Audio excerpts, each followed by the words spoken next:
इस कार्यक्रम के प्रायोजक हैं कृषि एवं किसान कल्याण मंत्रालय, भारत सरकार। जोखिम से निकल कर फसल आए, सुरक्षित हो जाए। फसल बीमा से हर किसान अब आत्मनिर्भर हो जाए। संकट के समय प्रधानमंत्री फसल बीमा योजना किसानों के लिए वरदान है। अब सूखा पड़े या बाढ़ आ जाए, कोई डर नहीं। अब ओले पड़े या कीट पतंगे फसल खा जाएं, कोई फिक्र नहीं, क्योंकि हमने लिया है प्रधानमंत्री फसल बीमा। बुआई से फसल कटाई तक हर जोखिम का दावा, न्यूनतम प्रीमियम पर अधिकतम भुगतान का वादा। योजना से हर साल जुड़ रहे हैं 5 करोड़ से ज्यादा किसान। अब आपकी है बारी। नजदीकी कृषि कार्यालय, सहकारी समिति, बैंक शाखा, अधिकृत बीमा कंपनी या जन सेवा केंद्र में स्वेच्छा से करा सकते हैं पंजीकरण। फसल बीमा पोर्टल या फसल बीमा ऐप द्वारा भी कराया जा सकता है पंजीकरण। प्रधानमंत्री फसल बीमा योजना, आपकी फसलों का संपूर्ण सुरक्षा कवच। कृषि एवं किसान कल्याण मंत्रालय, भारत सरकार। किसान वाणी कार्यक्रम सुनने वाले सब बाण भाइयों ने धर्मवीर भाई की राम राम। भाइयों, आज राष्ट्रीय किसान दिवस है, तो सबसे पहले तो आप सभी को राष्ट्रीय किसान दिवस की शुभकामनाएं, हार्दिक शुभकामनाएं। भाइयों, हमारा इस कार्यक्रम का एक मकसद है और वो मकसद ये है कि हम आप खेतों में, खलिहानों में दिन रात मेहनत कर रहे हैं, दिन रात काम कर रहे हैं। हमारी भी कोई ड्यूटी है, हमारा भी कोई फ़र्ज़ है कि हम आपको समसामयिक जानकारियाँ वैज्ञानिकों से लेकर के और आप तक पहुँचावें, ताकि आप उन जानकारियों से फ़ायदा उठा करके और उन जानकारियों को अपने खेतों में लागू कर सकें। इस कड़ी में आज हमने बातचीत करी है डॉक्टर समर सिंह, कुलपति महाराणा प्रताप बागवानी विश्वविद्यालय उचानी, जिला करनाल से, और विषय रखा हमने डॉक्टर साहब के सामने कि ये जो गेहूं की फसल है, इसमें पोषक तत्व जो हैं या जो भी पोषक तत्व हैं जो फसल के लिए ज़रूरी है, उनकी कमी को किस तरह पहचानें और उनका समाधान किस तरह करें। कमी हो तो क्या उपचार करें, क्या समाधान करें। तो ये बातचीत जो है आपको भी सुनवा रहे हैं, आइए सुनते हैं। आज हम बातचीत कर रहे हैं डॉक्टर समर सिंह जी से। आप महाराणा प्रताप हॉर्टिकल्चर विश्वविद्यालय उचानी में पदासीन हैं, कुलपति के पद पर। डॉक्टर साहब, आपका कार्यक्रम में स्वागत है। धन्यवाद। डॉक्टर साहब, आप जानते हैं कि किसान भाई हैं, उन्होंने खेतों में गेहूं की फसल लगा रखी हैं, उसके साथ साथ और रबी फसलें लगाई हुई हैं, तो वहीं साथ ही साथ कुछ भाइयों ने सब्जियां लगाई हुई हैं खेतों में, तो वहीं बागवान भाई भी हैं।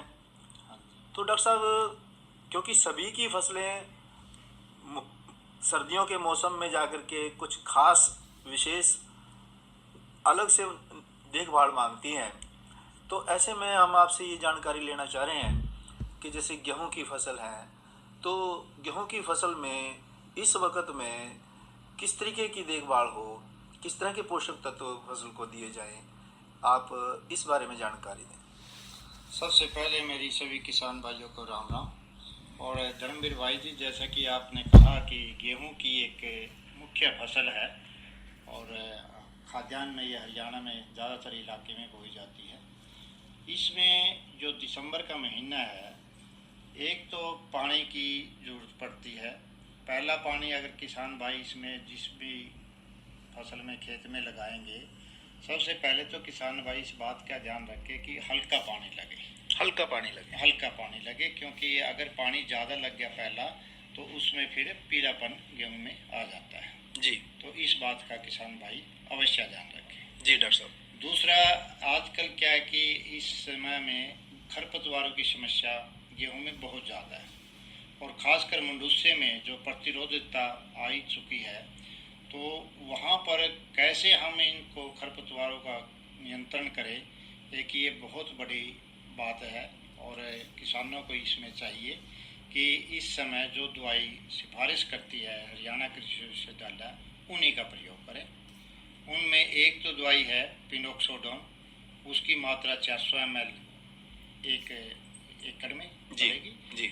और वो पहले पानी के बाद 10-15 दिन बाद, मतलब बिजाई के 30-35 दिन बाद उसका स्प्रे करें 200 से 2.5 लीटर पानी जी। दूसरी दवाई एक एंटलांटिस है, उसकी दवाई मात्रा है 160 ग्राम प्रति एकड़ के हिसाब से जी। और एक टॉपिक है उसकी मात्रा है 160 ग्राम प्रति एकड़ और एक लीडर के नाम सल्फोसिल्फ्यूरान जी जी कई नाम से बाजार में आती है जी उसकी 13 ग्राम प्रति एकड़ के हिसाब से 200-250 लीटर पानी में मिलाकर 30-35 दिन बाद गेहूं में छिड़काव करें। बहुत अच्छा डॉक्टर साहब। और इसके अलावा कुछ नई दवाइयाँ भी हरियाणा कृषि विश्वविद्यालय ने सिफारिश की है। उनमें एक तो ACM 9 है जी तो उसकी मात्रा 240 ग्राम प्रति एकड़ है जी और एक सगुन के नाम से है जी उसकी मात्रा 200 ग्राम प्रति एकड़ के हिसाब से है। जी डॉक्टर ये एक मिक्सचर है, रेडी मिक्सचर क्लोडिनोफोप का और मेट्रिब्यूटिन का। जी जी। तो ये दवाइयाँ बाजार में उपलब्ध हैं डॉक्टर साहब? ये सभी दवाइयाँ बाजार में उपलब्ध हैं और ये जितनी मैंने जब दवाइयाँ बताई हैं ज़्यादातर ये मनुष्य के लिए, गुल्ली डंडे के लिए हैं जी। अगर केवल चौड़ी पत्ती वाले खरपतवार हैं तो उसमें मेटसल्फ्यूरोन एलग्रिप के नाम से एक दवाई आती है जी। उसका 8 ग्राम प्रति एकड़ के हिसाब से छिड़काव। तो ये तो बात हुई डॉक्टर साहब खरपतवार नियंत्रण की। अब आती है बात कि खरपतवार नियंत्रण कुछ किसान भाई कर भी चुके हैं हाँ जी और कुछ कर भी रहे हैं। ठीक है। तो बात आती है कि आगे फसल को किस तरीके की देखभाल की जरूरत है? अब एक तो धर्मवीर भाई जी खाद की संतुलित खाद जिसको हम कहते हैं जी। शुरू में किसान भाइयों को हमने सिफारिश भी कर रखी है कि DAP खाद डालें, पोटाश डालें, जिंक डालें, किंतु इस समय यूरिया की मात्रा की बहुत ज़्यादा ज़रूरत है जी।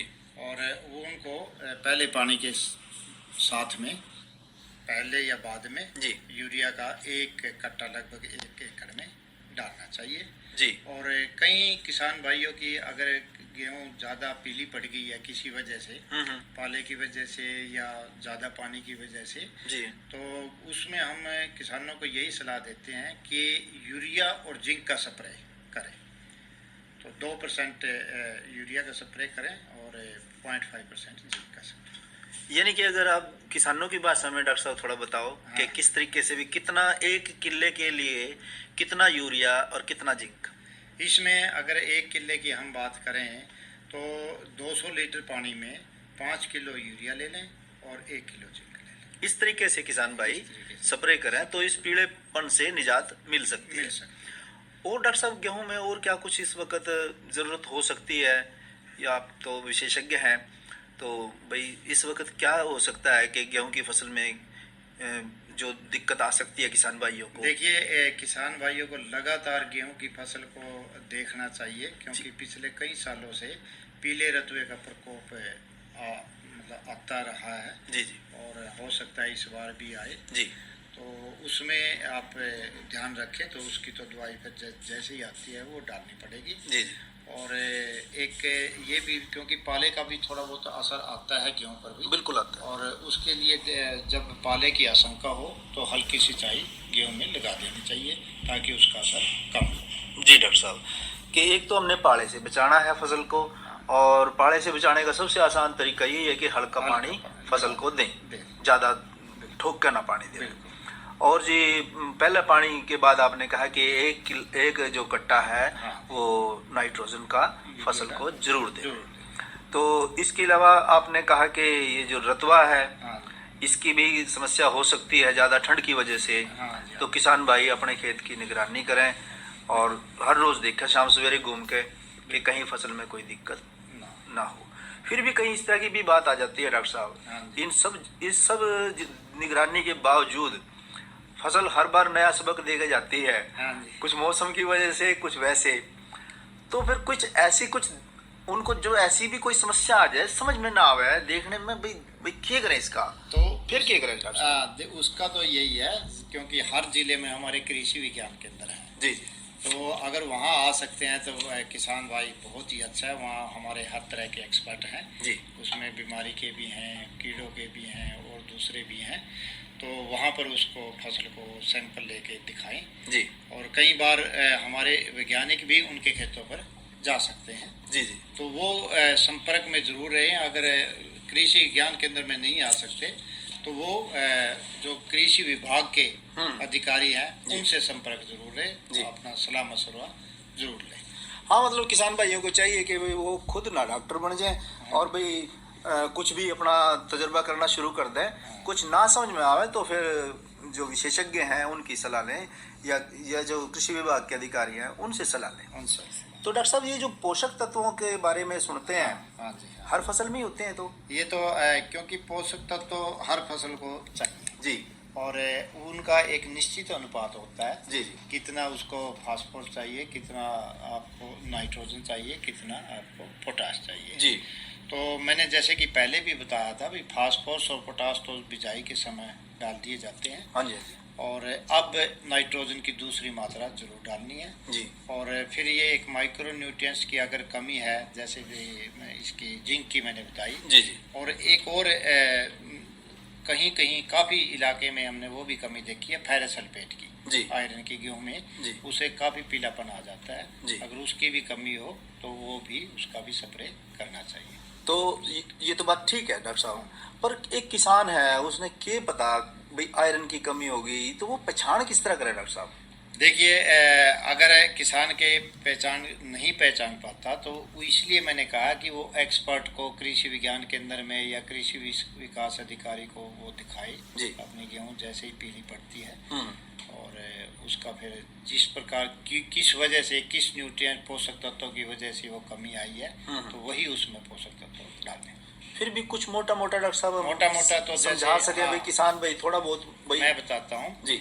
अगर तो जिंक की कमी है तो पत्ता थोड़ा सा पीला सा और उस पे थोड़ा सा जंग सा लगा हुआ मिलेगा जी। तो वो तो जिंक की कमी है। फिर किसान समझ ले कि भाई जिंक की कमी है फसल में। हाँ जी जी।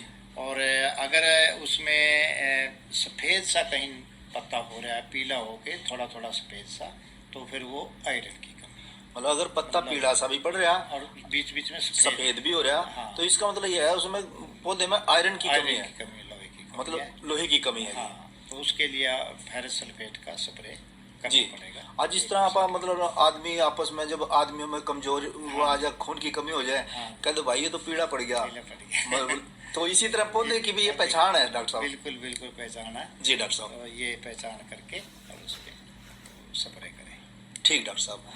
तो डॉक्टर साहब ये तो रही बात कि भाई गेहूं की जो फसल है मुख्य फसल है और देश की जो खाद्यान्न का जो मुख्य आपूर्ति का जो हाँ जी ये साधन है गेहूं, तो इसकी देखभाल किसान भाई अच्छे से करेंगे तो वो अच्छी पैदावार ले पाएंगे।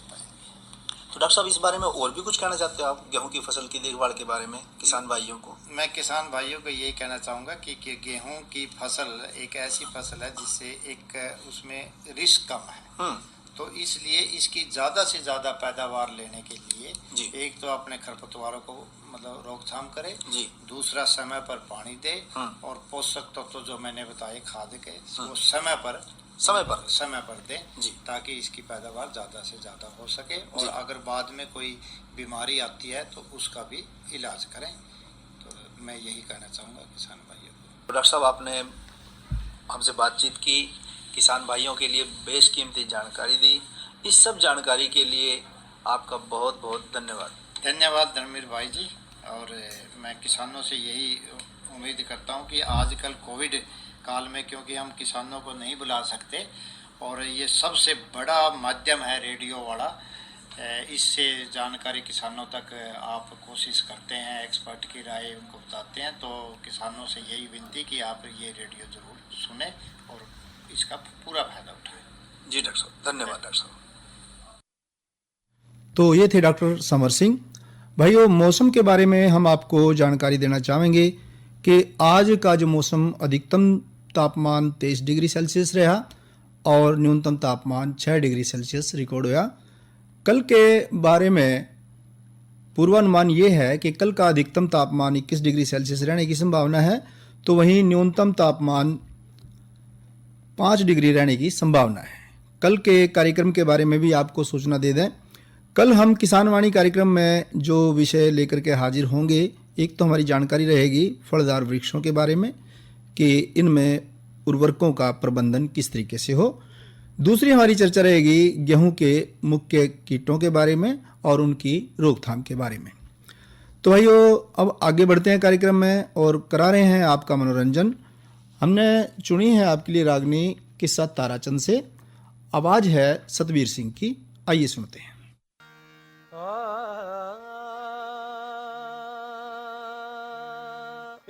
दाम दिए ससु ससुरे ने भाई दमड़ी तलक संभाले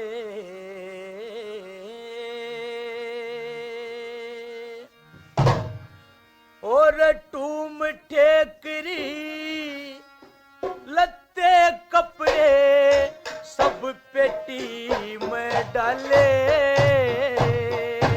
दाम दिए सासू ससुरे ने दमड़ी तलक संभाले टूम ठेकरी लत्ते कपड़े सब पेटी में डाले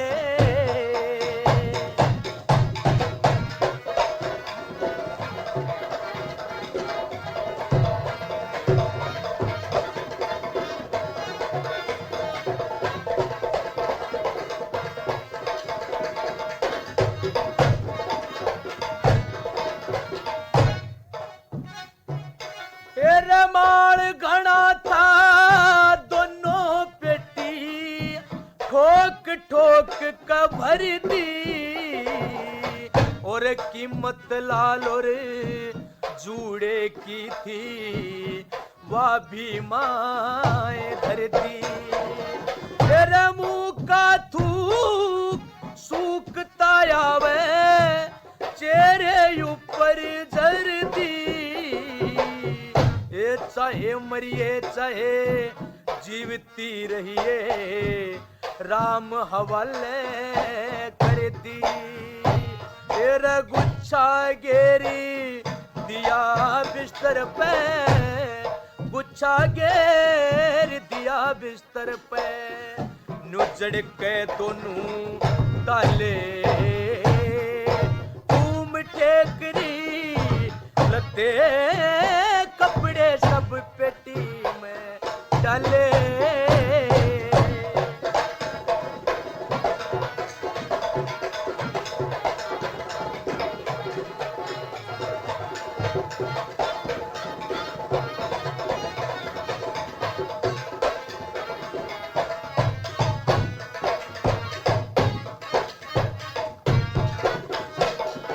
तेरे संगल दीप में बसे पदमनी तू सिर पासीस मणि से सीप में मोती पत्थर में हीरा हीरे बीच कणी से और धन धन से तेरे मात पिता ने तू जिसने हूर जणी से आज तेरा पाड़ा रहा जीत में मेरी खता घनी से और धर्मराज कभी चोर तेरा धर्मराज के चोर तेरा जब कहेगी खोल हवाले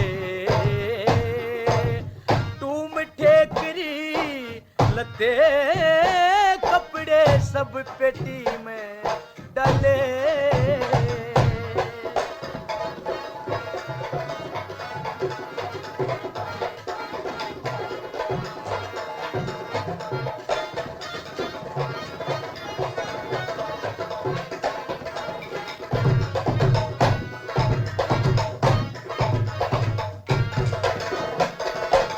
और लक्ष्मी चंद के खता करी की लक्ष्मी चंद के जाल बगे में आप डूब तर लूंगा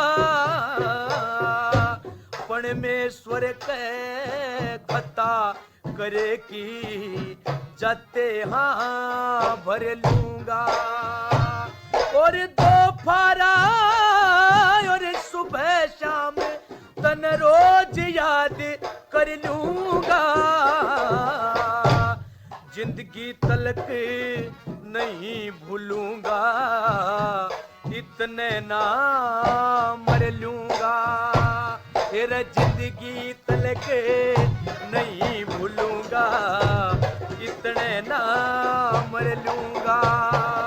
फिर सेठ की लड़की नु सेठ त डरते, राम रमी कर चाले,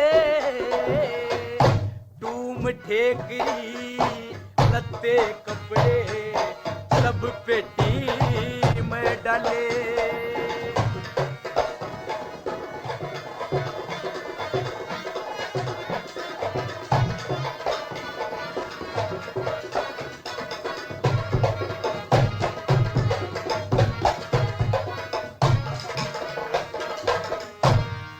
ये थी रागनी जिसको हमने लिया था किस्सा ताराचंद से। भाइयों, एक तो हमारा किसान भाइयों का जो ध्यान है खेतीबाड़ी की तरफ है, दूसरा वहीं बहुत सारे किसान भाई खेतीबाड़ी के कामों के साथ साथ पशुपालन का भी काम कर रहे हैं, बागवानी का भी काम कर रहे हैं। तो ये जो भाई पशुपालन का काम कर रहे हैं बहुत बार देखने में आता है, और पशुपालक भाई या किसान भाई शिकायत भी करते हैं कि भाई भैंस आगे की नहीं हो रही, पता नहीं क्या बात है। तो वो क्या बात है, उस चीज़ के बारे में हम थोड़ी सी आज चर्चा जरूर करेंगे आपके साथ साझा, कि वो क्या बात है जिसकी वजह से जो भैंस हैं दुधारू, उनको आगे के होने में दिक्कत आती है, परेशानी आती है। तो वो कुछ कारणों में से जो मुख्य कारण है, पहला कारण तो जो डॉक्टर बताते हैं कि शरीर में अगर खनिज और लवणों का संतुलन ठीक ना हो तो पशु आगे का नहीं होता। खनिज और लवण पशु अपने आहार से लेता है, लेकिन आहार असंतुलित हो, एक ही तरीके का आहार देते रहे तो शरीर में फिर खनिज लवणों की कमी हो जाए। हरे चारे की कमी रखते हो हम पशु के सामने, जैसे खास तौर से गर्मियों में हमारी चारे की कमी जो है वो उसकी समस्या बढ़ जाती है, उसकी वजह से भी ये जो है संतुलन बिगड़ जाता है शरीर का, पशु का। और तीसरा कारण है कि जो हार्मोनल सिस्टम है, हार्मोनों का जो सिस्टम है, प्रतिक्रिया है हार्मोनों की पशु के शरीर के अंदर, वो बिगड़ जाए तो भी फिर जो है वो अंडाशय में पूरा अंडा नहीं बन पाता, और जो पशु है वो ना तो रंबाती, ना डोके देती, ना तार देती, मतलब लक्षण नहीं दिखाती, गर्मी में नहीं आती। और अगर पशु के शरीर में कोई बीमारी हो फिर तो वो कैसे आगे क्या होगा। तो जैसे कमजोर है, कम खाता हो पशु, तो भी उसको नए दूध होने में परेशानी का सामना करना पड़ता है। तो क्या समाधान करें, क्या बचाव करें, क्या उपचार करें? एक तो हमने उपचार के तौर पे हमने ये देखना चाहिए कि पशु को एक ही तरीके का दाना कभी नहीं देना चाहिए, उसको संतुलित आहार देना चाहिए, हरे चारे की भरपूर खुराक देनी चाहिए। और अगर गर्मी के मौसम में हरे चारे की कमी हो भी जावे तो फिर खनिज मिश्रण जो है वो पूरी मात्रा में, यानी कि रोज 50 ग्राम जो खनिज मिश्रण है वो देना चाहिए। और अपने पशु को जोटे के पास ले जाना चाहिए या फिर समय समय पर चिकित्सक से जांच करानी चाहिए, और जब भी वो लक्षण दिखावे तब वो डॉक्टर की सलाह से अगली कार्रवाई अमल में लानी चाहिए। कई बार जो पशु है वो देर रात को या तड़के तड़क नए दूध के लक्षण दिखाता है, तो उसमें खास ध्यान रखने की ज़रूरत है। खास ध्यान रखेंगे तो फिर उसको हम या तो जोटे के पास लेके जाएंगे या फिर हम डॉक्टर से सलाह करेंगे। और जब जोटी 2.5 या 3 साल की हो जाए और उसका वजन भी 250 या 250 किलो का हो जाए या ज़्यादा हो, तब उसको नए दूध कराने की हमने ज़रूर कोशिश करनी चाहिए। भैंस भी ब्याने के 45 दिन या 60 दिन के बाद नए दूध होने के लिए लगभग तैयार हो जाती है। तो इसलिए हमने कोशिश करनी चाहिए कि जब भैंस एक ब्यात के बाद 1.5 महीने की या 2 महीने की हो जाए और वो लक्षण दिखावे तो फिर हमने तुरंत अगली कार्रवाई अमल में लानी चाहिए। भाइयों, गर्मियों में पशु को अधिक समय के लिए धूप में नहीं रखना चाहिए, लू से बचाना चाहिए, ठंडी जगह पे बांधना चाहिए, और ठंड है तो फिर ठंड से भी हमने पशु को बचाना चाहिए। पशु चिकित्सक की सलाह लेनी चाहिए, क्योंकि उसकी देखरेख में हार्मोनों के इंजेक्शनों के द्वारा भी पशु को नई दूध करवाने में मदद मिल सकती है। तो हम ये ना सोचें कि भाई जब डांगर बीमार हो तभी हमने पशु चिकित्सक पर लेके जाना है, इस तरह की धारणा गलत है। समय समय पे हमने अपने पशुओं के स्वास्थ्य की जांच के लिए भी पशुओं को पशु चिकित्सक के पास लेके जाना चाहिए, ये बहुत ज़रूरी है। एक और बात भाइयों कहनी है आपसे कि ये जो कृषि सुधार विधेयक बिल 2020 पास होया है, इसके बारे में यही बताया जाता है कि ये जो विधेयक है ये किसान भाइयों की जो आमदनी को दुगना करने के लिए, बढ़ाने के लिए, उनकी दशा में सुधार करने के लिए बनाए गए हैं।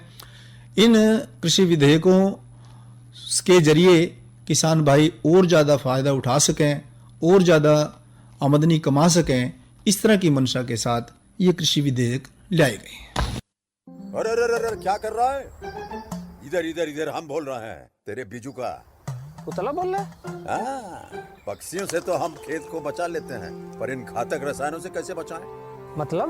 देख बेटा, तू जो ये अंधाधुंध रसायन मिलाता है ना, मिट्टी की सेहत बिगड़ने लगी है। और जब माटी ही कमजोर पड़ जाएगी तो उपज कैसे सेहतमंद होगी? अरे पहले ऐसा नहीं था।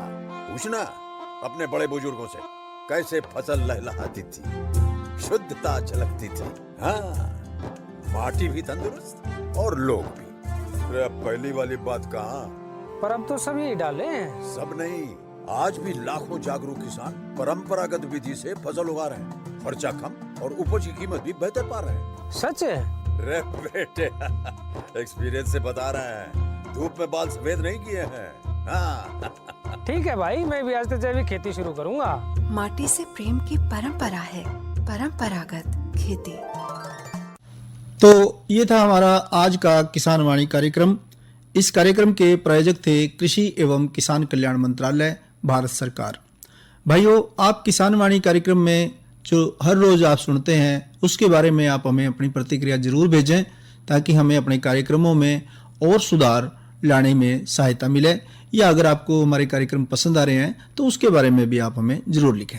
हमारा पता है कार्यक्रम किसान वाणी, द्वारा केंद्र निदेशक, आकाशवाणी, कुरुक्षेत्र। तो इसी के साथ ही आज का कार्यक्रम समाप्त हुआ। धर्मवीर भाई ने इजाजत दो। अच्छा भाइयों, राम राम।